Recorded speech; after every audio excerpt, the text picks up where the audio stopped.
JEE main परीक्षा सामना को आसी Bhavesh Hoti Odisha topper JEE main 2026 session 1 result प्रकाशित होईछि। ओडिया छात्र भवेश पात्र ओडिशा टॉपर होईछन्ते। गत जनवरी 21 तारिख 22 तारिख 23 24 एवं 28 परीक्षार रिजल्ट 13 लाख ऊर्ध्व परीक्षार्थी जेईई मेन 1 परीक्षा देइथिले। 12 जन परीक्षार्थी 100% रे उत्तीर्ण होइथिबार खबर सामना को आसुछि। JEE main Bhavesh Odisha topper होइछन्ती। जेईई मेन 2026 सेशन 1 रो रिजल्ट प्रकाश पाइछि। ओडिया छात्र भवेश पात्र होइछन्ती ओडिशार टॉपर। गत जनवरी 21 22 23 24 एवं 28 परीक्षार ये रिजल्ट 13 लाख ऊर्ध्व परीक्षार्थी देइथिले जेईई मेन 1 परीक्षा। जेई मेन फल प्रकाश पाइछि एवं सारा देश रे जो 12 जन 100% रखिछन्ती सेमानक मध्यरु जणे ओडिया छात्र मध्य रहिछन्ती। ताको ना हेउछि भवेश पात्र। ओडिसा रे 1 नंबर रैंक रे रहिछन्ती। ओडिसा रो प्रथम छात्र भाबरे 100% रखिछन्ती जेई मेन जो प्रकाश फल पाइछि। ए जो ए सफलता पाइबा पछरे कार श्रेय रहिछि, केते घंटा परिश्रम करथले आ तांकर लक्ष्य कोन रहिछि से संपर्क आलोचना करिया पे मो सहित अछंती भवेश पात्र। भवेश अनेक अनेक शुभेच्छा। धन्यवाद।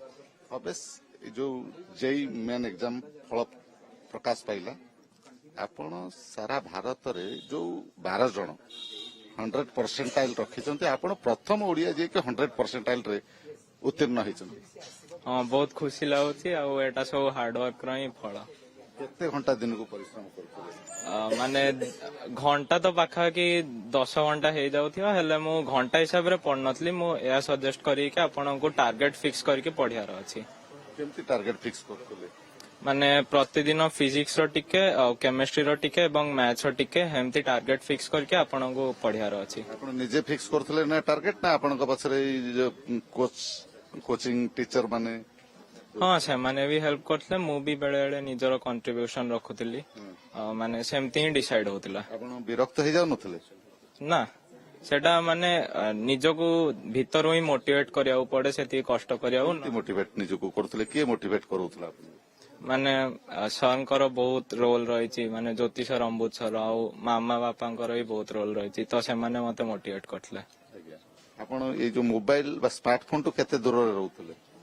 मोबाइल स्मार्टफोन मु छाड़ी देइथली पूरा 11th और 12th।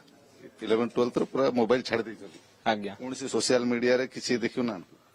ना, सोशल मीडिया रे भी अनेक जिंस सिखिबा जिंस अछि।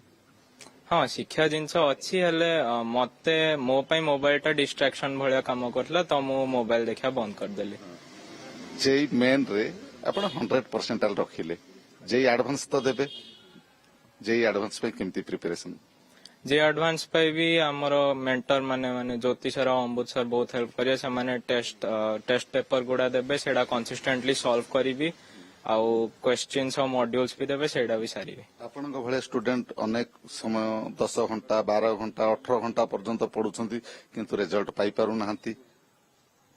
हाँ, तांकु मु या कहबी जे आपन को क्वालिटी स्टडी करियार अछि। माने आपन को फोकस करी कि जदि आपन 5-6 घंटा ही पढ़ले ताहले भी रिजल्ट आसी पारियो। आपण गोटे कोचिंग सेंटर को बाछितले। बहुत पिला अछंती कोचिंग सेंटर जाई पारु नाहंती, पैसा नाही। से माने केमिति रिजल्ट पाइबे? से माने केमिति क्वालिफाई करिवे? तांकु भी माने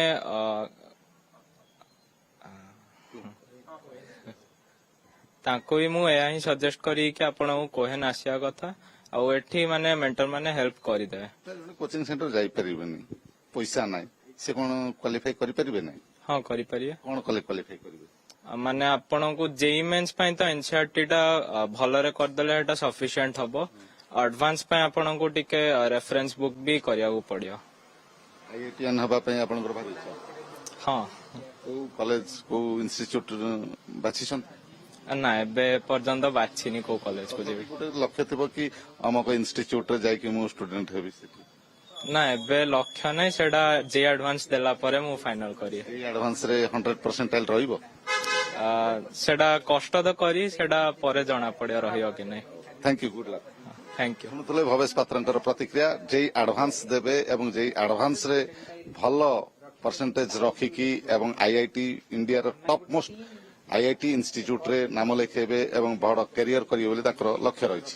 भुवनेश्वर कैमरा पर्सन ओमकार महांती सह निरंजन रेड्डी, ओटीवी।